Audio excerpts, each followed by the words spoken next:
Hello and welcome. Abusing children and even babies, the criminal activity of child pornography and paedophilia took something of a blow when a ring involving at least 700 people across 35 countries was broken. It's a case that highlights not only the magnitude of this crime, but also illustrates that the internet no longer provides anonymity for these offenders. It involved the cooperation of police organizations across international borders and the rescue of 31 minors at risk following the investigation of a UK-based child pornography internet site. Sadly, it's a criminal activity that's shown a lot of resilience, with internet sites often coming back up only weeks after being closed down. So realistically, how effective are police operations like this latest one? And what can be done to permanently dent this vicious crime against vulnerable youngsters?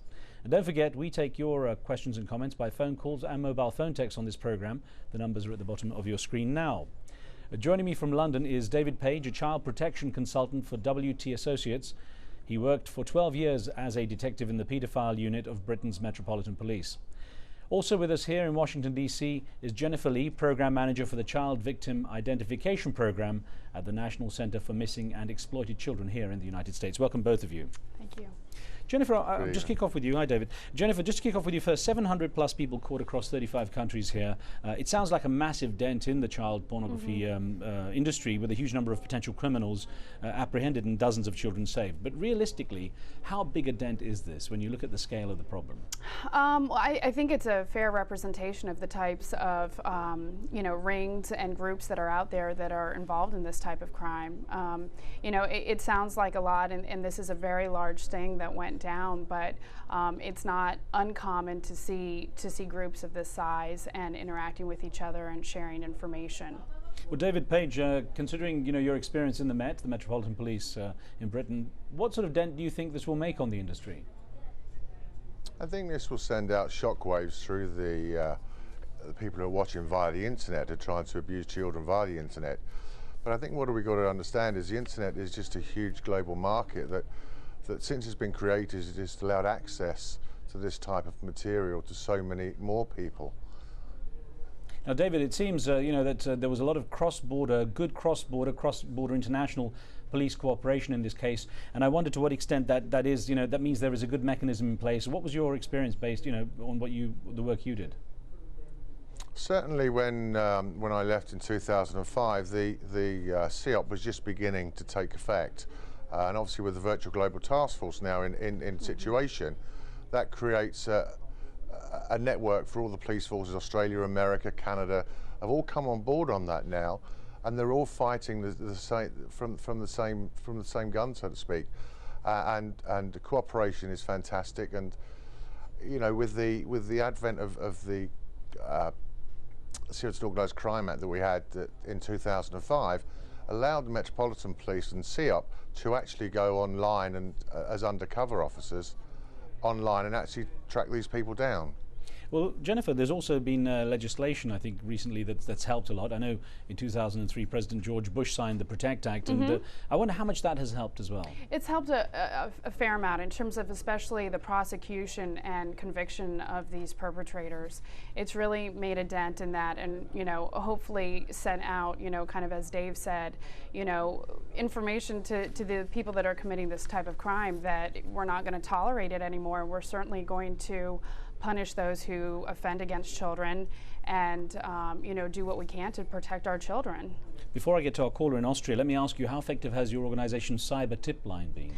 Extremely effective. We've received almost 500,000 cyber tip reports now since we started back in 1998. And as you know, this is a reporting mechanism for all child sexual exploitation. Cybertipline.com, anyone in the public can go there, make reports about child sexual exploitation, and it gets into the hands of the appropriate law enforcement agency to start an investigation. Well, let's get Mohammed on the line from Austria. Mohammed, what would you like to ask?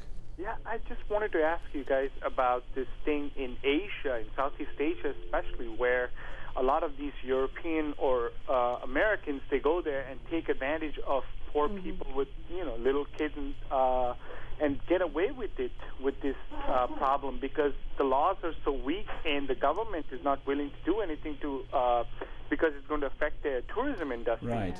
Why, well, something being done. Right. Well, let me ask that to David Page then. I mean, to what extent has this been tied into the child trafficking industry, and the child sex tourism industry that as Mohammed has indicated, is quite prevalent in parts of Asia, East Asia? Well, that's right. I mean, the child trafficking is actually creating the victims for some of these offences to take place on the internet. A child is trafficked to a country where the actual abuse can take place. That's then shown via the internet to whoever wants to view that, and that is creating a huge problem. Certainly in England or UK, we've actually tried to combat that now with specialist police at various ports who actually deal with child protection matters. So we're trying to combat that over here. We've had some problems with people being brought from Africa at one time, and then virtually disappearing when they've come into the country. So we're trying to combat that over here with people at the ports who can deal with child protection. Now, interestingly, Jennifer, you want to comment on that as well? Sure, yeah. We're really trying to take a stand on that child sex tourism as well. Our U.S. Immigrations and Customs Enforcement is working on that issue, and you mentioned the PROTECT Act. Under that law, it is now possible for us to take, if an American goes abroad with the intent to have sex with a minor, they can be extradited back here and processed under U.S. law.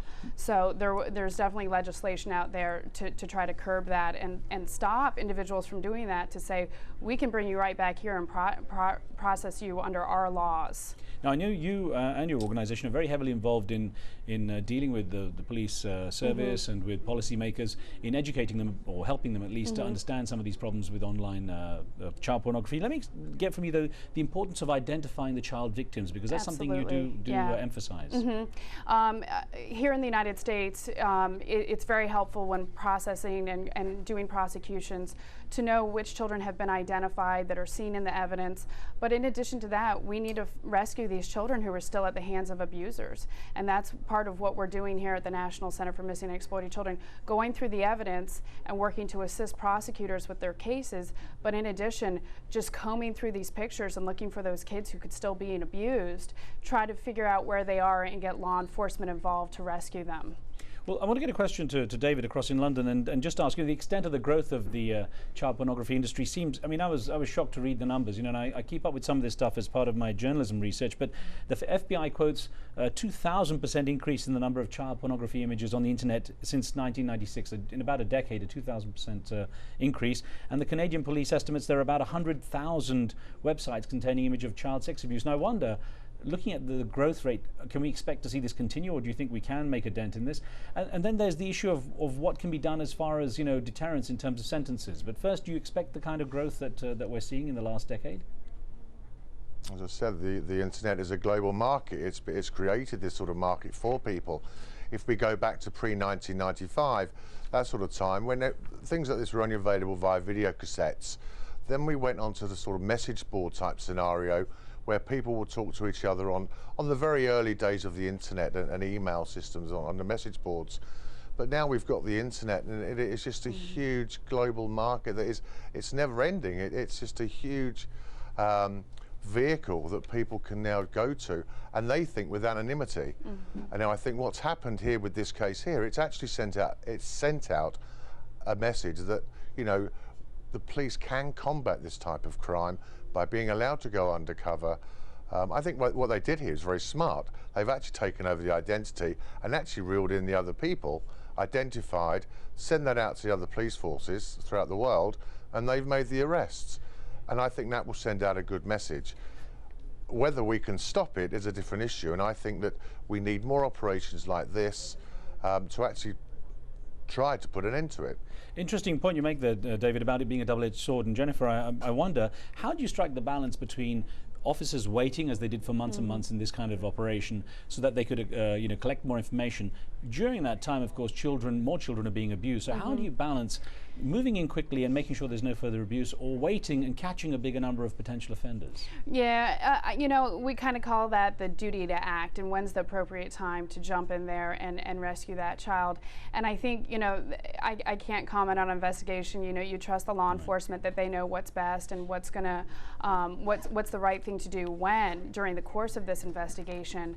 But in a situation like this, where they're all feeding off of each other and they're all relying on each other, to see see the abuse and that sort of thing. It really requires a coordinated effort, which takes some time, as David said, to get, on a global level, to get all these organizations, the police organizations, together and ready to go at the same time. Otherwise, people are going to get spooked and they're going to start exiting, and you're going to lose all those offenders, and those kids are no better off as it is. So it really does require the time to put in the coordination. Well, David, we've got an email here that came in from Santiago in Chile, and I wonder if I could get your response on this. Sleman Madan says, offenders must be put in prison for life, and as a community we also need to become more family oriented and live the principle of caring for one's neighbor. So in terms of strength of the sentences, the case in Britain, the man was given a minimal jail sentence of 1 year and 7 months, though the judge said he should be put in until he's no longer a danger. But that's kind of 1 year 7 months for this kind of offence seems very low. Yeah, it does. We've had a discussion over in the UK in the past couple of weeks over whether we should be using chemical castration on some of these people, that type of treatment. Now, I don't believe there is a treatment for these people. I believe that they should go to prison for a very, very long time. What we've got to realise here, if you were out on the street and you indecently assaulted a young girl or raped a young girl, you'd mostly get life imprisonment here.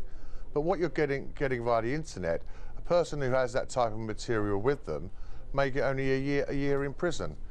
Every time that a child is pictured indecently assaulted or pictured naked, it's a crime scene, and we mustn't forget that.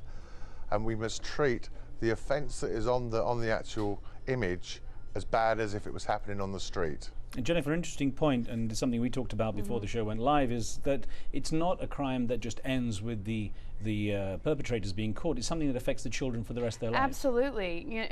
There haven't been a lot of long-term studies of these children who are photographed, and but what we have heard from victims that are now adults is the fact that it's the images that haunt them. The abuse, clearly it's ended. They can move on. They can process that. But the fact that these images are in circulation, they don't know who's seen them. They don't know, when they're being seen.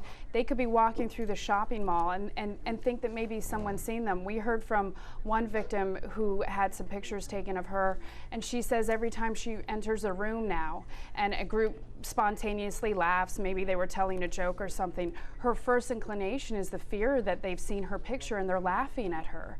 So the longevity of these pictures, and that's the other thing too with child pornography pictures and the collection, they don't time out. They're always going to be collected, they're always going to be coveted. So once these pictures are made and distributed, they will go on eternally being collected and used by these offenders. Well, good to hear from Pakistan with a live call. And Ibor, your question, please. My question is that many children are abducted from India and Pakistan also, and many other countries, and they are used for commercial exploitation on the internet as well as on other media. So the question which I want to ask is this, that is there any international organization, for example Interpol or any other organization, which is specifically has the mandate to protect such children from such exploitation? Well, David, it's a question for you, I guess. Really, is how the police organisations are put together to protect. Yeah, you've got the Virtual Global Task Force now that is in existence, and Jim Gamble, who's the head of CEOP over here, is actually head of the task force as well. I say so that cooperation is going out worldwide now, and more countries are coming on board to try and help with it and combat the problem. So internationally, they are trying to combat that problem. The one thing I wanted to ask Jennifer is based on what David Page was saying earlier about treatment, the suggestion of chemical castration. An email that came in from Oxford in the United Kingdom was one from Lilia Patterson, who said, "What about castration for those who've committed sexual offences? Wouldn't it prohibit their physical capacity to commit these crimes?" Now, it's not just physical though. This is it's not just physical. Castration's not going to stop them from collecting the images, which as Dave said, every time that picture is seen, that child is victimized again and again. So there's no just collecting child pornography. If you're collecting child pornography, you're collecting the victimization of a child. And in terms of recidivism and that sort of thing, like Dave mentioned, you know, there is no known cure. You're not going to be saved from this. You're not going to be alleviated from this. And, you know, that's something that all the court systems and all the legal courts are going to have to figure out how to handle, what to do with all these people. In terms of putting them away for life, you can't always do that. David Page, how valuable are the sex offenders registers, where, you know, the people are able, people are able to go online perhaps and look up and who's a potential offender or who is a convicted offender in their area? Of course, it's a balance between civil liberties and the need for some people to know. Yeah, that's right. I say that discussion's been over here as well prior to this conviction, and we've now got Sarah's law, which hasn't quite gone as far as Megan's law in the US. But now what they're allowing are single mothers to look up or to contact someone to see if a potential boyfriend is on the register. Because as we know, that what a lot of these people do is target single families, single mothers, to make their way into the home where the children are and have access to the children. So we have got that. It hasn't quite gone as far as what it's gone in the States. And I say it's pretty new over here. Literally, it was only legislation that was passed last week. So I think we've got to just see where it goes. And, you know, again, it's a double-edged sword. There's so many people for it and so many people against it. And I think we've gone middle of the road just to see if it works. Well, David Page, I want to thank you very much. And Jennifer Lee, thank you for taking us through this debate as well. Thanks very much, Rez. Thank you for being with us. On tomorrow's show, we speak with hip-hop icon and Def Jam founder Russell Simmons. Don't forget, if you have any questions for Russell Simmons or thoughts about pressing issues around the world, send your emails to riz@aljazeera.net. We'll see you next time. Street Talk is coming up next.